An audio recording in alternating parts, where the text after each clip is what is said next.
Bonjour à tous. Donc, j'avais pas forcément prévu de reprendre la parole aujourd'hui parce qu'il me semblait que j'avais suffisamment dit ce matin, mais visiblement, les choses font que je suis à nouveau amenée à prendre la parole de manière publique.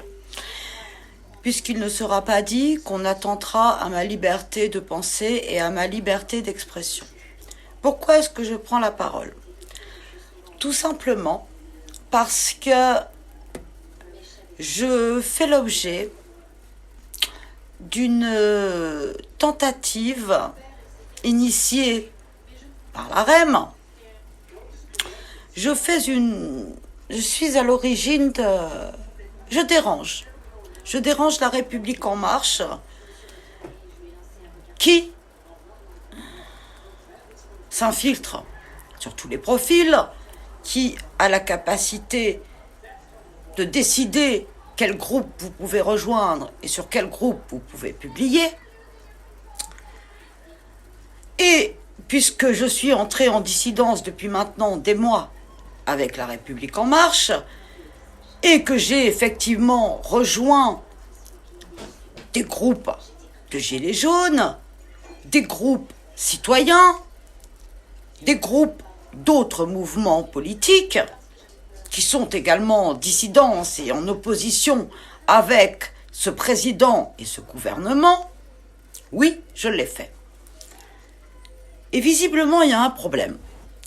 Parce que, je le rappelle, pour ceux qui ne le savent pas encore, j'ai soutenu pendant quelque temps Emmanuel Macron. Et que, au cours de ce soutien, j'étais officieusement dans les coulisses de la REM et j'avais un contact de la REM qui m'appelait régulièrement. Ces conversations téléphoniques avec ce contact, qui ont été enregistrées, m'ont permis de m'apercevoir de ce qu'était la REM, d'une part, et de qui était Emmanuel Macron, d'autre part. J'ai décidé, depuis quelques jours, voire quelques semaines, de révéler ce que je sais de la REM et d'Emmanuel Macron. J'ai décidé, sachant que je m'exposais, j'ai décidé de partager les informations dont je disposais avec ces groupes auxquels je me suis récemment jointe. Et il y a quand même quelques coïncidences qui ne sont pas des coïncidences, vous en conviendrez autant que moi. Je viens d'être invitée par Alexis Corbière, sans avoir absolument rien demandé, puisque je ne me revendique à ce jour d'aucune appartenance politique, si ce n'est celle de l'Union citoyenne. Donc Alexis Corbière m'a invité à rejoindre sa page. J'ai accepté l'invitation, il est toujours intéressant, surtout en ces périodes, cette période que nous vivons, de nous informer et d'user de tous les vecteurs d'information. J'ai accepté. Sitôt que j'ai accepté cette invitation, je reçois un message de Facebook. Alors vous connaissez les standards de Facebook. Et en ces temps-là, eh bien, il n'est pas bon de se revendiquer anti-Macron. Il n'est pas bon de se dire en dissidence avec Emmanuel Macron et son gouvernement. Et à partir de là, eh bien, on essaie de vous empêcher de parler. On vous interdit de rejoindre d'autres groupes, de publier sur d'autres groupes. On vous interdit de rejoindre d'autres pages. On a d'ailleurs quelques minutes avant cela effacé une publication qui a été relayée par le professeur Raoult. Cette publication, c'est une publication de YouTube. que j'ai trouvé sur un groupe de Gilets jaunes et que j'ai jugé bon de faire partager à l'ensemble des groupes que je suis et les groupes qui m'appartiennent. Comme par hasard, cette publication a été effacée de mon compte Facebook. J'ai essayé de la republier, pour l'instant elle y est encore. Pour combien de temps? Donc l'AREM est en train d'essayer de me faire taire. Alors l'AREM peut continuer, elle peut continuer. Mais je ne me tairai pas. Et je trouverai d'autres biais pour me faire entendre sur d'autres groupes. Ce qu'il faut que vous sachiez également, pour tous ceux qui doutent encore que l'AREM peut-être craint de ce que je pourrais révéler, sachez que désormais, mon adresse IP, puisque je n'ai pas de routeur IP, puisque je ne travaille qu'avec un simple téléphone, que mon adresse IP est désormais boycottée par Facebook. C'est-à-dire que si j'essaie de créer un autre compte avec mon identité officielle ou avec une autre identité, mon compte est aussitôt désactivé. Alors on me dira que c'est un hasard, on me dira que c'est une coïncidence. Non. Après 13 comptes désactivés, je sais que ce n'est pas une coïncidence. Alors, je dérange. C'est un fait. Je continuerai à déranger. Je continuerai à dire ce que j'ai à dire sur Emmanuel Macron et la Macronie. Que ce soit via ce profil-là, parce que je pense que dans peu de temps, ce profil n'existera plus, soit via un autre. Parce que je réussirai quand même à créer d'autres comptes. Alors l'AREM, si vous voulez jouer à ce petit jeu-là, Luna, si tu veux continuer à jouer à ce petit jeu-là, sache que tu risques de perdre, et de perdre gros. Alors, tu as misé Luna, parce que c'est toi qui es à l'origine de tout ça. Je vais donner ton nom complet, ton identité complète, Baya Lounissi, et je vais publier, rendre public ton numéro de téléphone. Parce que certains gens, et de manière logique, s'interrogent, peuvent douter de ce que je suis en train d'avancer. Je vais publier, Luna, les captures d'écran, celles de mes conversations avec Ambre Pierre. Ambre Pierre, Pierre Persson? C'est une question. Je vais republier ma rencontre à l'Assemblée nationale que tu m'as demandé, Luna, avec le député Dominique Da Silva, pour parler de la réforme des retraites. Et pour en parler, à quel titre? Au titre qui était le mien. Ce titre que tu m'as demandé de crier haut et fort. J'étais référente d'un projet pilote sur la réforme du système des retraites. Si les gens veulent les captures d'écran, si les gens veulent l'interview que j'ai réalisée, ils auront l'interview. Et ils sauront aussi ce qui n'apparaît pas dans l'interview, puisque le député a exigé que ce soit coupé au montage, mais ils sauront aussi que ce député a été incapable de répondre à certaines questions que je lui posais. Alors, Luna, continue à me bloquer, continue à me mettre des entraves. Mais vous ne me ferez pas taire. Vous ne me ferez pas taire. Vous m'empêchez aujourd'hui de publier sur des groupes citoyens. Vous m'empêchez de rejoindre d'autres groupes. Vous m'empêchez d'accéder à certaines pages, puisque je ne peux plus, depuis plusieurs jours maintenant, accéder à la page d'une personne que je respecte beaucoup et qui tient les mêmes propos, ou à peu près les mêmes propos que moi, par rapport à Emmanuel Macron, son gouvernement, notamment concernant la gestion de cette crise. Je parle de Olive Lapage. Cette page-là, je ne peux plus y accéder depuis plusieurs jours. Par quel miracle? Parce que vous jouez. Vous pensez que vous allez me faire taire en jouant avec mon compte. Je sais que vous y êtes sur mon compte. Vous y êtes en permanence. J'ai interrogé l'AREM. J'ai fait un message. J'ai fait un mail. Le mail, il est disponible à tous ceux qui le veulent. J'ai écrit un mail à l'AREM. Je leur ai demandé en quoi je dérangeais. Je leur ai demandé. Bien évidemment, à cette heure-ci, je n'ai pas de réponse. Pourquoi? Parce que je dérange. Je n'ai jamais eu de réponse lorsque j'ai interrogé l'AREM sur des points précis. Et je vous donne un exemple dont on aurait dû un peu plus parler, mais c'est passé à la trappe.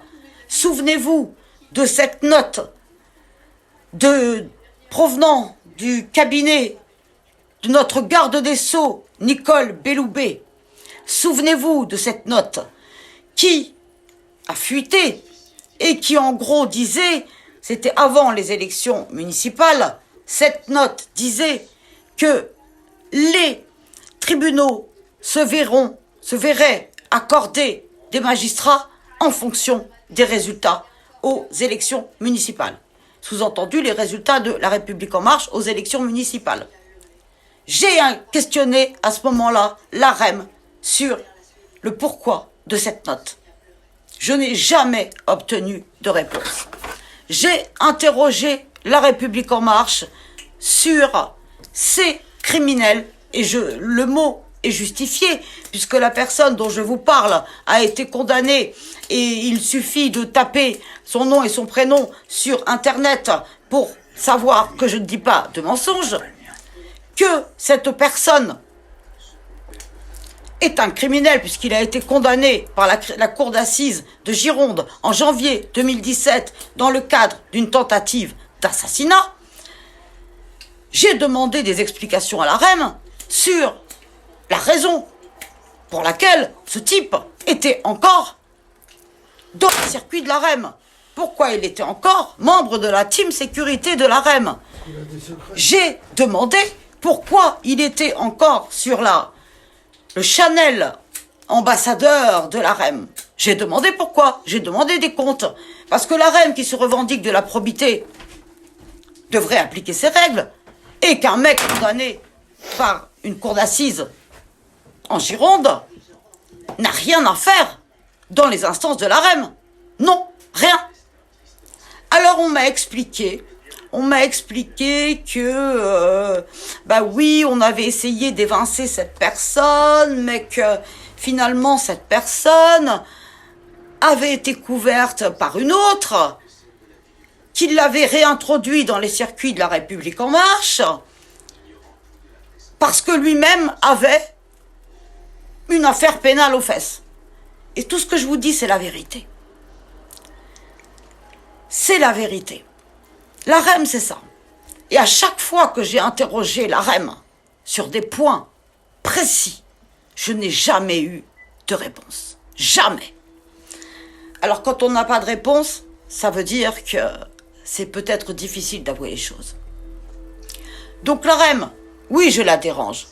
Et je continuerai à la déranger. Alors certains me disent, mais attention, tu mets ta sécurité en danger, Je m'en fiche. Je m'en fiche. L'AREM, parce que je connais leur méthode, l'AREM est capable de tout. L'AREM a été capable de soudoyer Pavlenski pour qu'il ne diffuse pas les vidéos sur l'affaire Griveaux. L'AREM est capable de tout. L'AREM a même été capable, à un moment donné, pour les municipales de Paris, de remplacer au pied levé, avant que les vidéos ne soient diffusées, Griveaux par Villani. La stratégie, je pourrais vous en parler plus tard, puisqu'on m'a demandé mon avis par rapport à ça. Oui, on m'a demandé mon avis. Alors, vous pouvez penser que je mens, vous pouvez penser que je me fais des films. Je préférais mentir et me faire des films. Ça m'occasionnerait beaucoup moins de soucis. Moi, je n'ai rien à gagner dans tout ça. beaucoup plus à perdre. Tout ça pour vous dire, que actuellement, moi, Gaylor Richardot, simple citoyenne, je dérange la République en marche. Mais qu'est-ce que je détiens d'informations que je suis susceptible éventuellement de diffuser dans d'autres groupes, dans d'autres mouvances politiques? Qu'est-ce que je détiens donc comme information pour qu'on essaie de me faire taire? Posez-vous la question. Pourquoi je fais l'objet de cet acharnement de la part de la REM? C'est peut-être parce que ce que je dis et ce que je continue et de plus en plus à clamer haut et fort, chaque jour je fais une révélation. Ces révélations sont exactes. Est-ce que c'est ça? Est-ce que c'est ça qui embête la REM? Aujourd'hui, je viens de publier la réalité, à savoir qu'Emmanuel Macron et Brigitte Macron n'étaient pas un vrai couple. Ce couple a été mis en scène pour l'affichage médiatique, mais ce couple, c'est un mensonge. Emmanuel Macron s'est présenté à l'élection présidentielle à partir d'un mensonge. Et vous saurez très bientôt la raison pour laquelle il s'est présenté en couple. Dis-le. Je peux le dire. Vous voulez que je vous dise la raison pour laquelle il s'est présenté en couple? Je vais vous la dire. Je vais vous la dire, parce que de toute façon, moi, j'ai plus rien à perdre. Je vais vous la donner.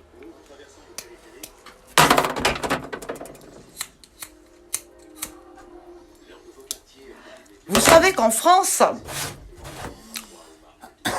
pour ce qui concerne les politiques, on est un petit peu vieille France. Et on n'aime pas forcément qu'un président se présente comme célibataire, ou c'est toujours très bien hein, d'être en couple, de se montrer en couple. Et si possible marié, ça passe beaucoup mieux aux yeux des Français.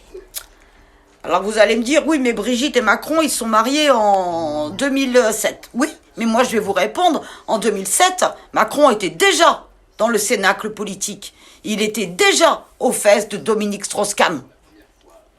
Macron, je vous l'ai dit à plusieurs reprises, est une construction. Une construction. Et Dominique Strauss-Kahn a participé à cette construction. En l'occurrence, Macron n'est pas sorti du chapeau comme ça en 2016. Macron, c'est quelque chose qui a été construit. Et pour achever la construction, il fallait qu'il apparaisse en couple. Voilà. Sauf que ce couple est un faux couple. Alors, on vous a vendu la belle histoire d'amour. Hein, le jeune adolescent amoureux de sa professeure. C'est vrai, c'est très vendeur, c'est très porteur. Oh, ça touche les Français. C'est une belle histoire d'amour. Et sauf que c'était pas une histoire d'amour. Moi, je vais vous dire qui est Emmanuel Macron. Et ne voyez pas dans mes propos une quelconque discrimination par rapport aux personnes qui ont cette orientation sexuelle. Moi, ce que je dénonce, c'est qu'Emmanuel Macron se soit présenté aux Français à partir d'un mensonge. Ce mensonge, c'est ce couple. Emmanuel Macron est homosexuel. La réalité, elle est là. Il est homosexuel.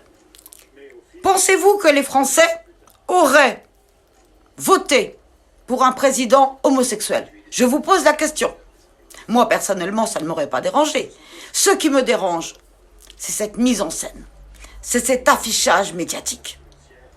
La réalité, elle est là. Emmanuel Macron s'est vendu, s'est présenté aux Français en vous mentant. Il vous a menti. Il continue de vous mentir. L'autre taré, là, il dit que c'est C'est nul, pas grave. Non, mais c'est pas grave. S'il te plaît, on on s'en fiche de ça. Je me fiche des commentaires. Nul, je me fiche des commentaires. J'ai autre chose à dire. Donc, c'est ça. C'est un mensonge. Et tout ça, et plein d'autres choses, je le sais. Parce qu'on me l'a dit. Je n'ai rien inventé. On me l'a dit. On m'a dit beaucoup de choses sur la vie privée. On m'a dit de Macron et d'autres. On m'a dit comment les choses se passent lors des soirées à l'Élysée. On a été me dire, parce que bon, d'après la REM, il me voulait absolument parce qu'il m'avait remarqué par mon côté pertinent, à la fois juridique, un petit peu d'humour, un petit peu de... Ils m'ont repéré pour ça. Quelle bonne idée. Et donc on m'a expliqué, on m'a dit bientôt vous serez parmi nous. Par contre, on vous prévient, il ne faudra pas vous étonner de la présence de Dominique Strauss-Kahn à l'Élysée. Bon, et on a rajouté, et je vois pas pourquoi j'ai inventé tout ça si c'était faux. On m'a rajouté, surtout il faut l'appeler Dominique. Et comme tu es une femme, il faudra peut-être le reprendre à certains moments. Vers la fin de la soirée, quand le champagne a coulé à flot, il faudra peut-être le reprendre parce que parfois, vis-à-vis des femmes, il est un petit peu entreprenant. Voilà ce qu'on m'a dit. Alors, je sais beaucoup de choses sur les coulisses de la Macronie. Je sais beaucoup de choses. Et c'est sûrement en cela que je dérange. Parce que si ce que je sais arrivait aux oreilles de certains partis politiques, si ce que je sais arrive, et ça arrivera, aux oreilles des Gilets jaunes ou d'autres mouvements citoyens, la REM est dans la merde. Alors jusqu'à maintenant, j'ai essayé d'être mesuré.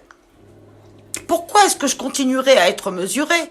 Puisque de toute façon, je m'expose à la censure de Facebook, mais Facebook, parce que ça aussi je le sais, la REM a des accords avec Facebook. La REM a passé des accords avec Facebook.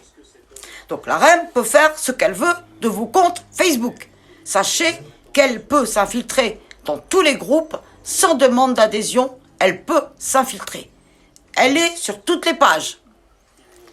Toutes les pages pro-Macron ou anti-Macron. Elle y est, d'une manière ou d'une autre. Alors, tout ça, c'est abject. Mais, enfin, c'est abject. Non, lorsqu'on connaît la Macronie, lorsqu'on connaît les coulisses de la Macronie, et lorsqu'on connaît les méthodes de la Macronie, c'est logique. C'est logique. Alors, si moi, je fais peur à la Macronie, la Macronie est vraiment acculée. Parce que je ne suis personne. Je ne suis personne. Je n'ai qu'une petite audience. Je ne suis personne. Alors si moi, personne, je fais peur à la République En Marche, à tel point qu'elle m'empêche d'aller sur la page d'Olive Olive, d'aller sur des groupes dissidents, c'est inquiétant. Donc voilà, c'était une petite parenthèse parce que je pense qu'il faut que vous sachiez ce qui se passe quand, à un moment donné, on a soutenu Emmanuel Macron, et jamais je ne renierai l'avoir fait puisque je l'ai fait. Bon, je m'en mords les doigts aujourd'hui, mais d'un autre côté, ça me permet de vous parler aujourd'hui de la réalité, de la vérité, de qui est Emmanuel Macron et de ce qu'est la Macronie. Alors, tout ça me motive encore plus. Me motive encore plus pour continuer. Et oui, les informations dont je dispose, elles seront rendues publiques. Luna, puisque je sais que tu dois me regarder, je connais ta capacité à entrer, y compris dans l'intimité des personnes. Je le sais. J'en ai fait l'expérience. Aujourd'hui, je veux simplement dire à ceux qui me regardent, à ceux qui m'apprécient comme à ceux que je dérange aussi, que je continuerai. Je continuerai par tous les moyens possibles. Notre pays ne peut plus continuer à être dirigé par un menteur, par un manipulateur, par un stratège. Et j'irai plus loin, par un pervers. Un pervers au sens de la perversion, manipulation. Je ne parle pas de perversion sexuelle, absolument pas. Je parle de la perversion de la communication de la Macronie. Notre pays mérite mieux. Et je pense que nombreux sont ceux d'entre vous qui sont d'accord avec moi. Et ce scandale sanitaire a révélé les dysfonctionnements. Et les révélera encore un peu plus. Voilà ce que je voulais vous dire. C'est qu'aujourd'hui, je suis empêchée. Empêchée. France, pays des droits de l'homme, liberté d'expression, liberté de pensée. Pas pour Emmanuel Macron et ses sbires. La pensée unique est tolérée, la pensée macronienne est tolérée. Les autres pensées ne le sont pas. Je sais qu'Olive Olive rencontre aussi les mêmes problèmes que moi. Page bloquée, compte désactivé. Pourquoi? Pourquoi? Peut-être parce que ce qu'on dit est la vérité. Et que cette vérité dérange la République en marche. Et je pense qu'Olive, ou Ramous, qui doit être aussi confronté au même type de difficultés, continueront. Et tous ceux qui ont encore une espérance pour ce pays continueront à parler. Et ils seront de plus en plus nombreux. La censure ne passera pas. Nous sommes entrés dans l'ère du totalitarisme. Et j'assume mes mots. L'État français est devenu un État totalitaire, où nos libertés sont piétinées, notamment notre liberté d'expression. Et c'est ça que je veux faire passer comme message aujourd'hui. Alors, Luna, Pierre, Ambre, continuez. Moi, je sais que je suis dans la vérité. Alors on me dit, oh mais là, tu vas être traduit en justice pour diffamation, Mais non, dès lors que vous dites la vérité, ce n'est pas de la diffamation. C'est simplement la vérité. Et la justice ne condamne pas la vérité. Alors non, je n'ai pas peur de me retrouver au tribunal. Je n'ai pas peur. Je n'ai pas peur de continuer. Et je continuerai. Et tous ceux que je dérange, eh bien je les remercie quand même de m'accorder un petit peu de temps. C'est toujours très flatteur. Et ça veut dire que quelque part j'impacte et ça veut dire que quelque part vous posez des questions. Voilà. Donc la REM et la liberté d'expression, ça fait 2. Mais c'est pas grave. C'est pas grave. Je continuerai. Donc c'est cette petite anecdote que je voulais, tant que j'ai encore accès à mon profil, vous faire partager. Si ce profil est désactivé, sachez que je reviendrai sous un autre nom, mais que vous identifierez tout de suite. Pour ceux qui me connaissent, vous l'identifierez tout de suite. Donc je vous remercie et non, je ne me tairai pas. Je continue, plus fort que jamais. J'ai soutenu ce guignol. Je le dégommerai aussi fort que je l'ai soutenu. Lui et sa Macronie. Merci, prenez soin de vous, protégez les autres, restez chez vous. Merci à tous.